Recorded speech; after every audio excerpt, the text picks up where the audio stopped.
Welcome back, CA Hoops fans. Kelly McCarthy is back with us this week for the women's edition of CA Hoops Weekly presented by Under Armour. It was an exciting weekend around the league, Kelly, with several winning streaks snapped and some surprising results. Absolutely. Anyone can beat anyone on any given night. We saw that with the College of Charleston knocking off William & Mary to snap the Tribe's 11-game winning streak. The Cougars kept it going and picked up another huge win, downing UNCW.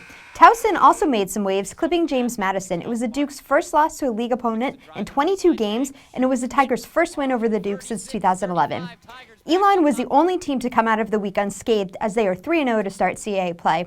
It's the first time since joining the league that they've been undefeated in their first 3 games. Should be another great weekend of games coming up. Let's get to the matchups beginning on Friday night at 6:30 on CA.TV. College of Charleston welcomes Elon to TD Arena. Both these teams had great performances last weekend, Kelly. That's right. The Cougars are playing with gusto right now, and the catalyst is none other than Bree Bolden. She was the player of the week on Monday and is coming off back-to-back double-doubles. She's the emotional leader, and with her quickness, it makes her such a fun player to watch. I'm actually kind of sad it's her senior year.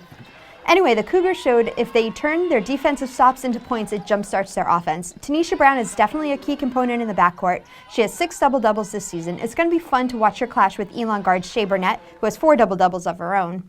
Elon is all about making a statement this season, and they've done so thus far. If they can handle the ball well and don't bend to the feisty Cougar defense, they can come out on top. At 7 o'clock on CA.TV, a battle between two teams with only one league loss as Northeastern travels to William & Mary. That's right. William & Mary has had a little bit of a layoff since last Sunday's game was postponed due to snow.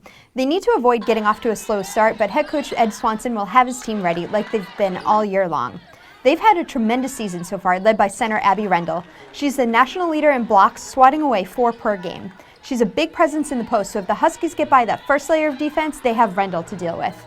Northeastern has had a bit of an up-and-down season so far, but they've won 4 of their last 5 games. Claudia Ortiz has been playing well as of late, and Francesca Sally has been the Huskies' go-to all season long. For the most part, these two teams are pretty evenly matched, but Northeastern, which likes to shoot the 3, is going up against one of the top perimeter defenses in the country. That may be the difference in this one. On to Sunday, the Huskies complete their Virginia road swing against the Dukes of JMU at 2 o'clock on CA.TV. 2 really tough road games for the Huskies, huh? Yeah. Going into the convo is always a tough task. The Huskies will need to come out in full force from the jump. James Madison has a way of taking advantage of an opponent if they sense any sort of letdown. They also need to figure out how to stop Precious Hall, one of the nation's leading scorers. If they're able to contain Hall, they'll have to contend with rookie guard Kamaya Smalls, who has been strong all season long. I think the factor in this one, though, is Amber Porter. This is her first season with the Dukes after transferring from Stetson. Over the last 5 games, she's really begun to find her game in the post. She shoots the ball well, can block shots, and can rebound. It's going to be fun to watch her and Fran Sally battle it out under the hoop. And we wrap up at 3 o'clock Sunday with a televised matchup on the American Sports Network, as it will be round 2 between Drexel and Elon, this time at Alumni Gym. Can we expect another exciting game here, Kelly? Heck yeah, we can. So Drexel and Elon met just last week with the Phoenix pulling out a victory in Philly. It was Drexel's first home loss and Elon's first ever victory over Drexel.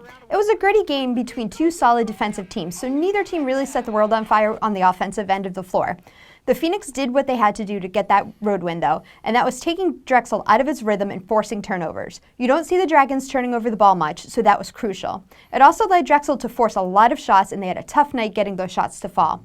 On the flip side, Drexel held the potent Elon offense to just 48 points. The Dragons were getting it done on D as well. So, what can we expect on Sunday? The defensive pressure is going to be there on both sides. That's a given. It may come down to a few clutch shots, and we know Shea Burnett for Elon and Jessica Palacio for Drexel will be factors. Now here's a look at the rest of the upcoming action around CA women's basketball.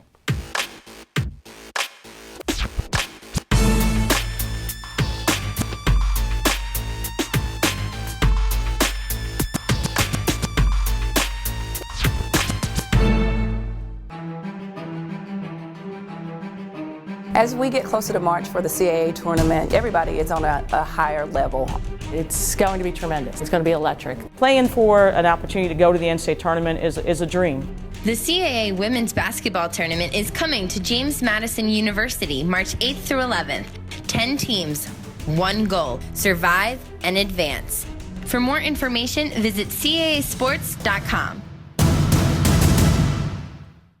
CAsports.com will have all the information you need regarding links to live stats, video, and audio coverage. Also, fans, you can watch all of the CA.TV action on Roku by downloading the CA.TV's Roku app that is available now. You can continue to follow the league on Facebook and Instagram by searching CAA Sports. We're also on Twitter at CAA Basketball using the hashtag CAA Hoops. Also this weekend, we begin our CAA Hoops on Campus tour. Kelly McCarthy here will be joining Mike Winley on the trip to Towson this weekend to see the Tigers. Stay tuned to CASports.com and all of our social media outlets for continuing coverage from the trip. Also, check back in with us next Tuesday for our first full court press feature on Towson. Really looking forward to getting up to Baltimore. Getting back on the road indeed. That is it from us today. Enjoy the games this week.